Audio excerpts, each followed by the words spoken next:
ইসলাম ক্ষমতায় আসুক চায়, আওয়ামী লীগ করে ইসলাম ক্ষমতায় আসুক তারা চায়, কিন্তু চায় না কারা?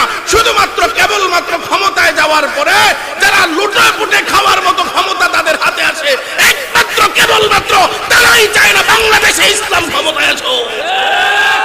শুধুমাত্র কেবলমাত্র যারা ক্ষমতায় আসার পরে তাদের হাতে সিএনজি স্টেশন আসে, বালুর তুব আসে এবং রাস্তায় চাঁদাবাজি করতে পারে, এলাকায় ঘর উঠাইলে পরে চাঁদাবাজি করতে পারে।